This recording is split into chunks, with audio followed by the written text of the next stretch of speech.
Pessoal, tudo bem? Bem-vindo a mais um vídeo aqui no meu canal. Imaginem uma grande casa onde foram colocadas várias pessoas para conviver juntas, todas atrás do mesmo prêmio. E para se chegar nesse prêmio, elas têm que passar por várias provas e se sair bem em todas elas. Não, eu não estou falando no programa Big Brother, nem de outro reality show nesse mesmo formato, e sim de um palácio, do Palácio de Versalhes, a sede do poder da França por mais de 100 anos. As pessoas do palácio eram os nobres da França, o prêmio eram os benefícios dados pelo rei e as provas eram as minúcias da etiqueta da corte do Palácio de Versalhes. No vídeo sobre a Maria Antonieta, eu comentei sobre a relação do ódio dela com essa etiqueta toda. Ela achava os protocolos que regiam cada movimento dela na corte uma verdadeira tortura e nunca se acostumou muito com eles. Mas como era viver nesse palácio e como era essa etiqueta? É isso que eu vou contar hoje para vocês. Mas antes disso, dá uma olhadinha se teu sininho está ativado, se você continua inscrito aqui no canal. Se você não é inscrito, por favor, se inscreva. Para ajudar o canal, tem o Pix aqui, passando na tela de vocês. Tem embaixo, você pode entrar aqui no link embaixo desse vídeo para entrar no clube do canal. Isso para ajudar financeiramente. Existem outras maneiras de você ajudar o canal, curtindo, compartilhando tanto esse vídeo quanto o canal e dando seu like, dislike e comentando aqui embaixo, tá legal? Vamos então ao vídeo de hoje. Em primeiro lugar, é importante entender o que era Versalhes. A gente sabe que era, e ainda é, um dos palácios mais magníficos do mundo, da Europa principalmente, e foi a residência do rei da França entre o reinado de Luís XIV e a Revolução Francesa. Luís XIV ergueu o palácio numa antiga propriedade de caça comprada pelo pai dele, o Luís XIII. Ali já existia um castelo menor que foi aproveitado na construção de Versalhes pelo arquiteto Louis Le Vau. A construção de Versalhes levou mais de 50 anos e incluiu o paisagismo de um parque de 800 hectares e a criação de uma cidade inteira para abrigar os servidores, também chamada pelo mesmo nome do Palácio de Versalhes, que em 1715 já contava com 30 mil habitantes.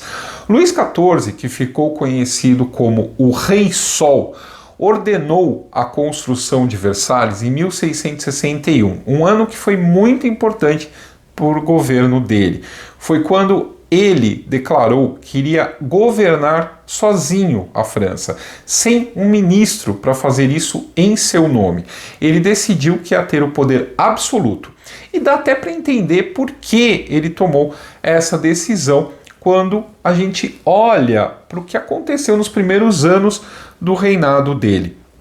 O Luís XIV tinha se tornado rei da França aos 4 anos de idade, com a morte do seu pai Luís XIII. A sua mãe, Ana da Áustria, se tornou regente, auxiliada pelo cardeal Mazzarino, que ela nomeou como primeiro-ministro. Nesse período, ocorreu uma série de revoltas da aristocracia francesa, conhecida como Fronde. O objetivo dessas revoltas era colocar limites ao poder do rei e manter certas prerrogativas feudais que ainda existiam e que beneficiavam os nobres. A Fronde foi derrotada, mas Luís XIV ficou com uma desconfiança imensa e eterna dos aristocratas. Por isso, quando Mazzarino morreu em 1661, ele decidiu governar sozinho. Só que para isso dar certo, ele precisava dar um jeito de controlar a aristocracia, para que eles não se arvorassem no direito de se rebelar de novo. E o novo palácio deu a ele a ideia perfeita para isso acontecer. Ele transferiu a corte de Paris para Versalhes e, a partir de 1681, obrigou os titulares da nobreza a permanecerem ao menos parte do ano nessa nova corte. Esse passou a ser o único jeito de obter poder e benefícios reais Quem não desse as caras em Versalhes corria o risco de simplesmente ter os seus benefícios retirados e com isso perdiam a maior parte das suas rendas. E quando se mexe no bolso é muito mais fácil ser atendido.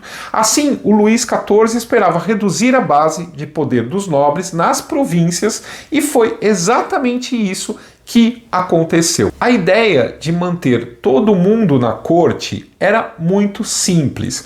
Assim, Luís e seus sucessores podiam ficar de olho na aristocracia o tempo todo. E ele teve uma ideia brilhante para tornar isso mais fácil, se tornar o centro das atenções da corte inteira, com todos orbitando ao redor dele. Por isso, o apelido Rei Sol. Se ele estivesse sendo observado por todo mundo o tempo todo, ele poderia facilmente observar todo mundo de volta. Invariavelmente, havia em Versalhes pelo menos 3.000 aristocratas. E esse número poderia facilmente chegar a 10.000, todos prontos a seguir cada comando do seu monarca. Basicamente, isso significava que se o rei não se lembrasse de ter visto você na corte, você podia ser punido pela ausência e perder as regalias e benefícios que tivesse conseguido antes, ou a sua família tinha conseguido antes de você. Então não bastava estar em Versalhes, era preciso também ser visto em Versalhes pelo rei. E isso significava adaptar toda a sua rotina em função da rotina dele. Era preciso estar onde o rei estivesse e tentar falar com ele, ou ao menos estar perto bastante para ser reconhecido pelo rei. Para facilitar ainda mais, foi desenvolvido um ritual de corte com uma etiqueta extremamente elaborada e estrita. O Duque de Orleans, irmão de Luís XIV, ficou encarregado de criar o cerimonial que se baseava numa hierarquia de precedência. No alto, obviamente, estava o rei, depois dele a família real, depois o círculo mais íntimo e assim por diante. Cada passo na hierarquia significava uma aproximação maior ao monarca e assim ao poder. Quanto mais alto essa hierarquia, mais alta a precedência. E quanto mais alta a precedência, maior a possibilidade de ser visto pelo rei, ser reconhecido e falar com ele. Além disso, a precedência determinava como uma pessoa era tratada e como deveria tratar as demais. Uma gafe mínima nessa etiqueta, complicadíssima, podia arruinar uma reputação. Quem tinha um lugar mais baixo na hierarquia ainda podia ficar pelo palácio e até participar de um dos eventos públicos que todas as pessoas podiam assistir. Afinal, para entrar no palácio não precisava nem ser nobre, bastava estar bem vestido e, no caso dos homens, ter uma espada. Mas nem isso era um obstáculo. Os desavisados podiam simplesmente alugar uma espada com os guardas nos portões de Versalhes. Uma vez dentro, qualquer pessoa podia observar o rei enquanto ele atravessava o famoso Salão dos Espelhos, por exemplo, que tem 73 metros de comprimento, indo dos seus apartamentos até a capela para assistir à missa. Ou então podiam assistir aos jantares chamados de Grand Couvert, que eram abertos ao público. E quando eu digo assistir, é assistir mesmo. Você não entendeu errado. As pessoas pagavam para ficar nas galerias com fome, enquanto olhavam a família real comer. Mas de que valia tudo isso, afinal de contas? Para as pessoas comuns, basicamente era só uma curiosidade, uma distração.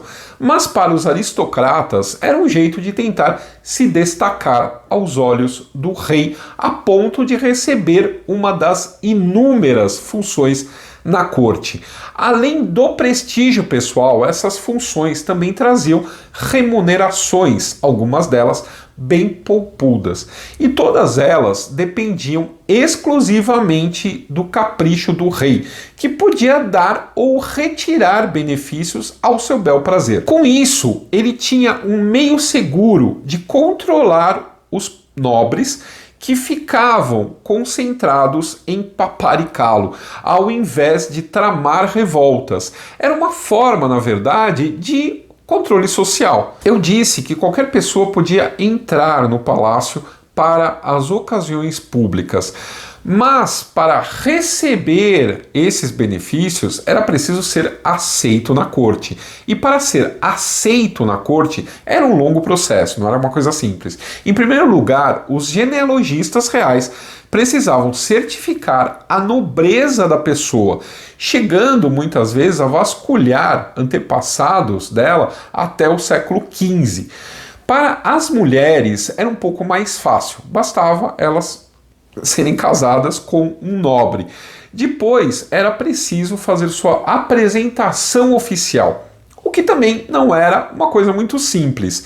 E exigia um longo período de treino, porque requeria aprender uma verdadeira coreografia. Era necessário, por exemplo, saber uma série de reverências que deveriam ser feitas diante do rei, com uma precisão muito grande de movimentos e na ordem certa. Para as mulheres ainda era mais difícil, elas precisavam saber se movimentar graciosamente com um vestido de corte, que era muito desajeitado, com uma saia bem armada, daquelas que dá para esconder uma TV LCD dentro delas, e uma longa cauda, além de tudo isso. Esses movimentos incluíam o jeito de andar certo, com passos tão velozes e curtos que daria a impressão da dama estar se movendo com rodinhas em vez de pés. Além de dar um ar elegante, essa forma de andar tinha uma função prática, evitava que as damas tropeçassem nas caudas umas das outras. Quem experimentou muito bem essas complicações foi um personagem de que eu já falei num vídeo sobre os transgêneros na história, o Cavaleiro Deon, ou Mademoiselle Deon, como ficou conhecida depois de solicitar ao rei Luís XVI para ser reconhecida como mulher. Ela tinha sido apresentada como homem, então quando o rei a reconheceu publicamente como mulher, ela teve que aprender todos os rituais da corte de novo, de um ponto de vista feminino. E a pessoa que ficou encarregada de treiná-la para isso ficou alarmada, porque foi uma dificuldade fazer com que ela mostrasse a graça que se esperava das damas da corte de Versalhes. E a apresentação era só o começo. Em Versalhes, cada gesto, cada movimento tinha um significado. Havia uma série de regras de etiqueta que ditavam cada detalhe de como uma pessoa deveria agir de acordo com quem estava próximo dela.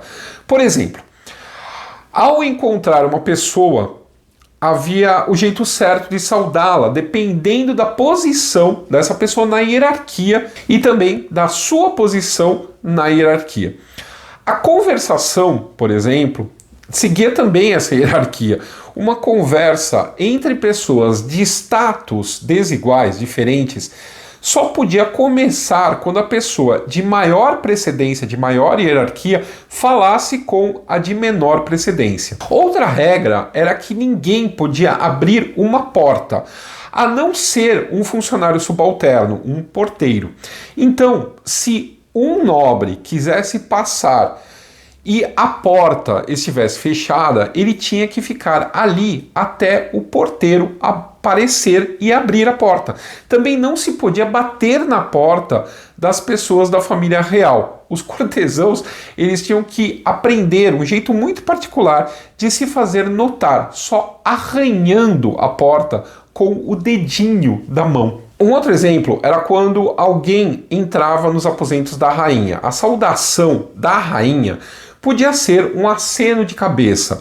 se a posição dessa pessoa fosse mais baixa, ou uma pequena reverência com o corpo se fosse mais alta. Já se fosse um príncipe ou uma princesa de sangue real, ou seja, uma pessoa aparentada com a família real, ela devia até fingir, a rainha até devia fingir que ia se levantar, sem se levantar de verdade. Afinal, uma rainha não se levantava para ninguém. Algumas dessas regras eram tão únicas que provocavam confusão em quem não estava acostumado, especialmente nos estrangeiros. Uma vez, por exemplo, uma das filhas do rei Luís XV ouviu alguém se referindo a ela como Sua Alteza e ficou furiosa. Isso porque ali em Versalhes, ao contrário de em outros países, Sua Alteza era usado para príncipes de condição inferior, como os aristocratas de países que foram absorvidos pela França e que tinham o título de príncipes. O tratamento devido à filha de um rei era simplesmente Madame. Já o rei e o Delfim, né, que é como que se chamava o herdeiro do trono, só podiam ser chamados por Messieurs, pelas pessoas da família real. Até a esposa deles deveria tratá-los dessa maneira em público. O tratamento próprio para todas as outras pessoas era Monseigneur, que era ainda mais formal. A Madame du Barry, que foi a última amante do rei Luís XV, causou um escândalo ao se dirigir a ele em público como Monsieur. Difícil, né? Mas podia ficar bem pior, bem mais complicado. Uma vez, o então Delfim Luís Augusto, futuro Luís XVI da França, foi reclamar que tinha sido chamado de Monsieur por um mero príncipe de sangue. Discussão vai, discussão vem. O irmão mais novo dele interveio para lembrá-lo que o tratamento correto, na verdade, era primo, porque eles dois eram pessoas de sangue real. Outra coisa que dependia de precedência era o direito de se sentar na presença do rei ou da rainha. Quando um deles entrava numa sala, ninguém podia se sentar numa poltrona com encosto e braços, a menos que fosse um monarca estrangeiro visitando Versalhes. Outros membros da família real podiam se sentar em cadeiras com encosto, desde que não tivessem braços. Já as duquesas de mais status recebiam o direito de ficar sentadas em um banquinho, um tamborete. Todas as outras pessoas eram obrigadas a ficar em pé. Assim que o rei ou a rainha saía da sala, no entanto, a hierarquia mudava.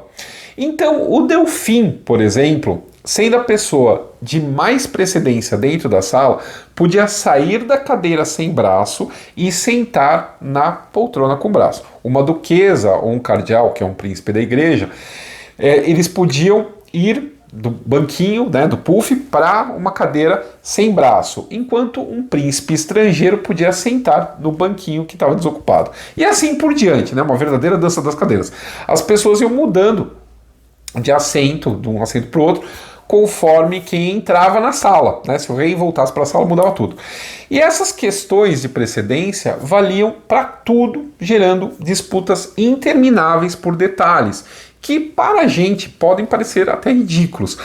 Afinal, como se vê no Big Brother, quando você coloca um monte de pessoas ociosas dentro do mesmo lugar, elas vão começar a fazer intrigas uma com as outras. Por exemplo, na festa de casamento do futuro Luís XVI com a Maria Antonieta, houve uma briga homérica nos bastidores por causa da ordem dos dançarinos no minueto.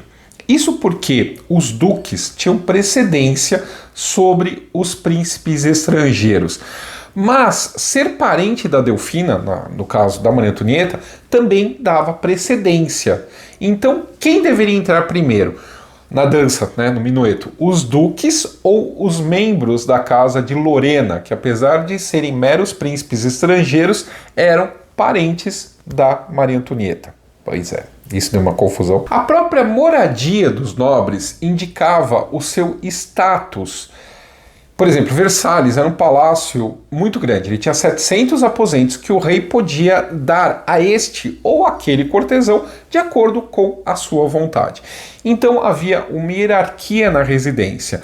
No nível mais baixo estavam os que moravam em Paris e tinham que fazer toda a viagem para Versalhes, o que não era tão fácil e nem sempre podia ser feito todos os dias.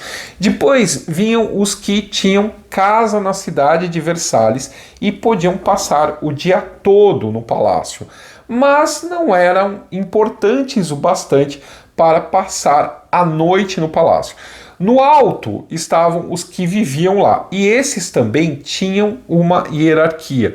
Quanto mais perto dos aposentos do rei, maior a sua posição na corte.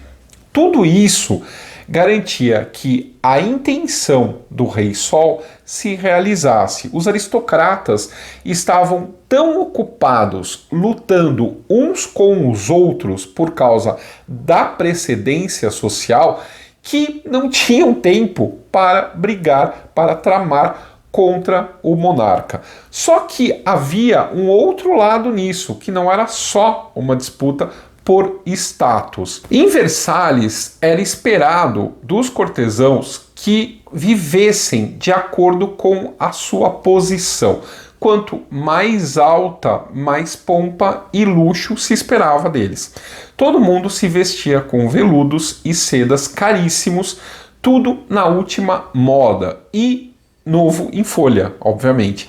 Os homens deviam usar casacas extravagantes e sapatos de salto alto, e as mulheres os vestidos de corte complicados que eu já falei aqui. Como se não bastasse, elas não podiam ser vistas com os mesmos vestidos e joias em ocasiões seguidas, então tinha que ter uma variada aí.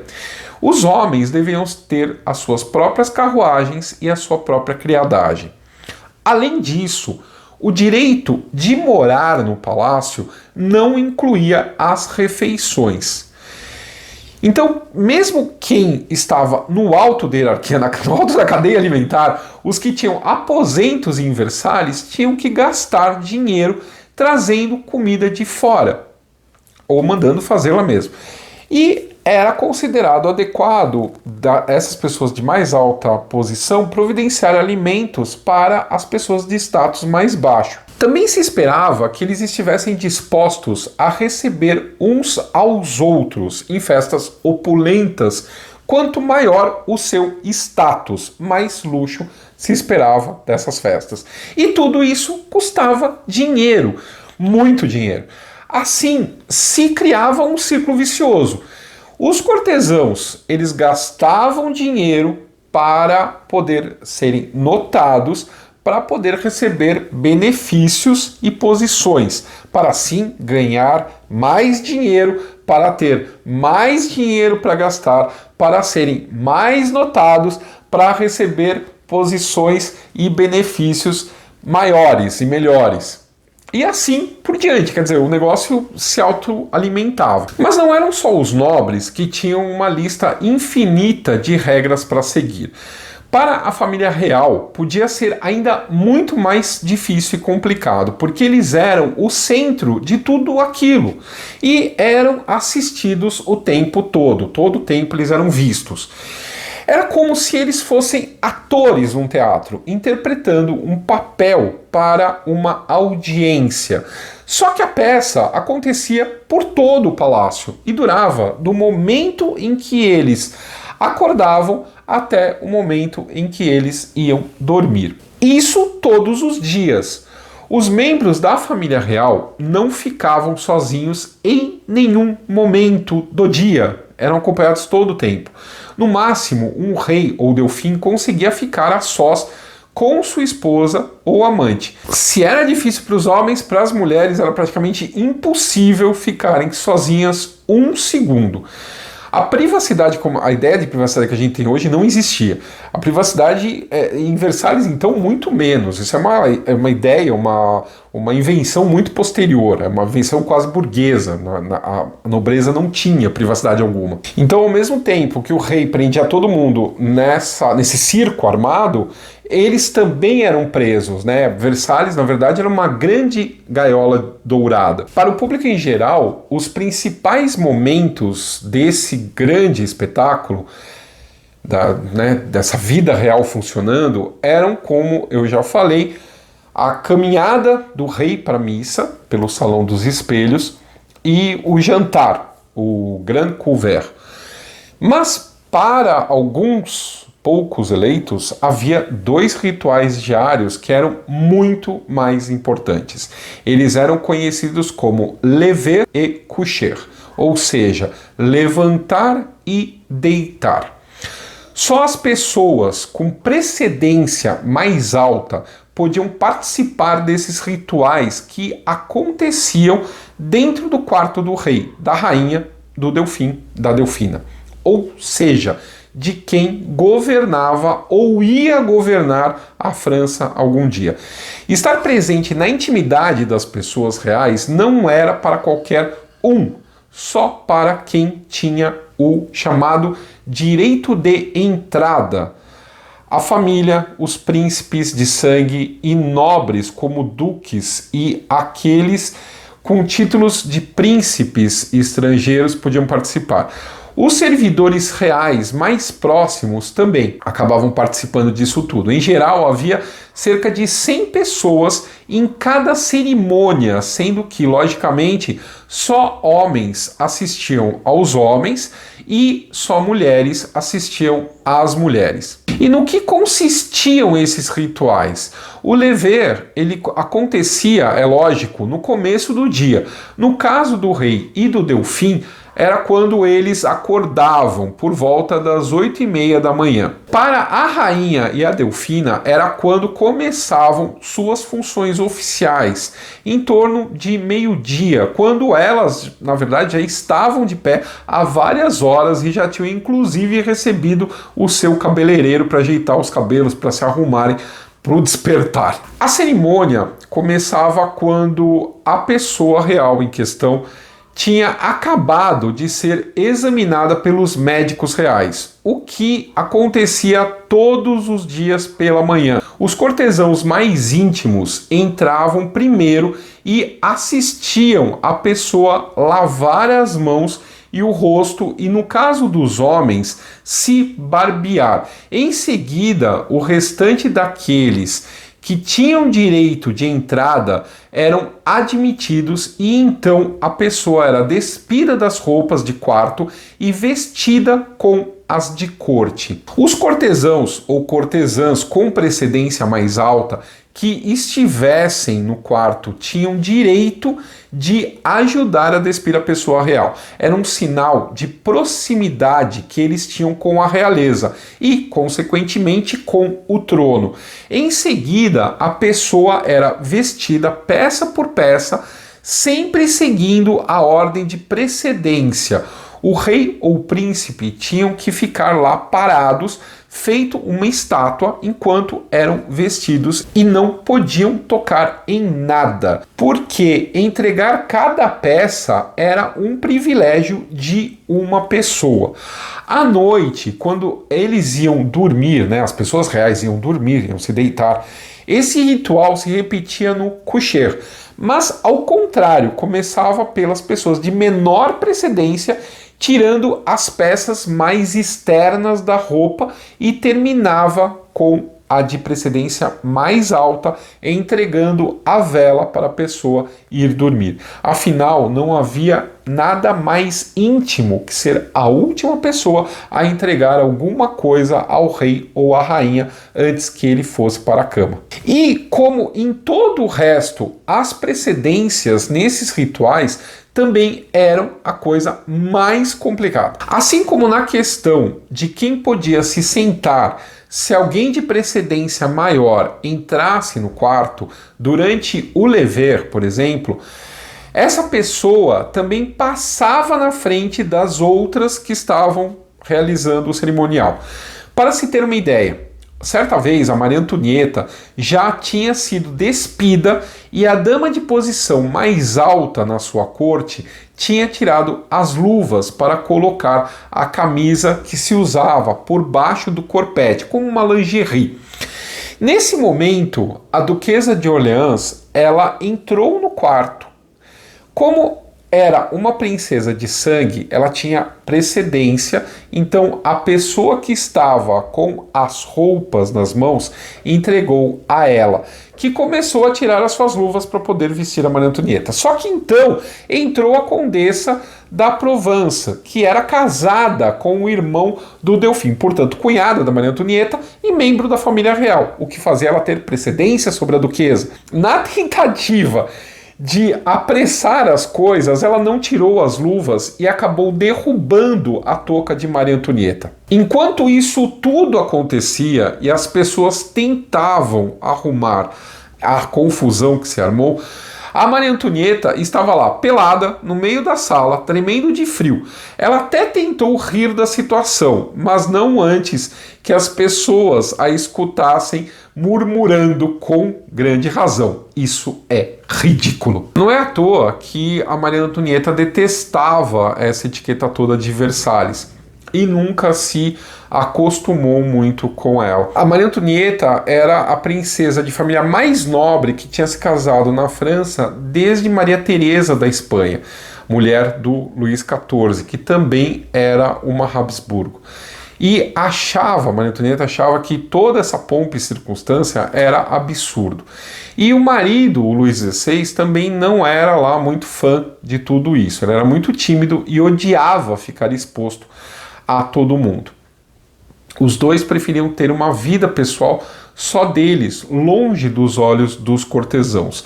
Então, quando Luís XVI subiu ao trono, o novo casal real começou a mudar as coisas aos poucos. Eles começaram a passar mais tempo em outros palácios, e entre eles, esses palácios, o Petit Trianon, dentro do próprio Parque de Versalhes, que o Luís XVI deu de presente para Maria Antonieta, assim que se tornou rei da França.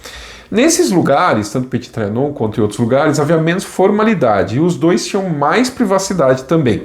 Aos poucos, eles foram conseguindo também reduzir a formalidade dentro de Versalhes, mas bem aos pouquinhos. Uma área que Maria Antonieta teve muito sucesso em melhorar foi a moda. Como ela era praticamente o ícone fashion da época, todo mundo copiava ela, logo começaram a copiar publicamente as roupas menos formais que ela usava, bem menos complicadas de se vestir e tal. Inclusive, algumas delas antes eram só usadas dentro dos apartamentos privados e passaram a ser usadas em outras áreas comuns. Mas esses vestidos, eles continuavam sendo caríssimos e continuou sendo mal visto repetir as roupas. Então os nobres continuavam gastando fortunas para se manter em Versalhes.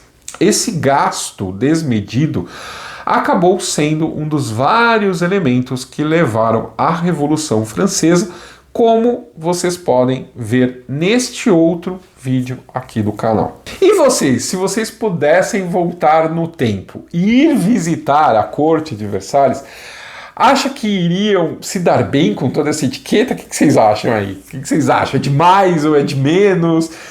O que vocês acham disso voltado para o dia de hoje? Deixem aí embaixo o seu comentário. Um abraço, até o próximo vídeo.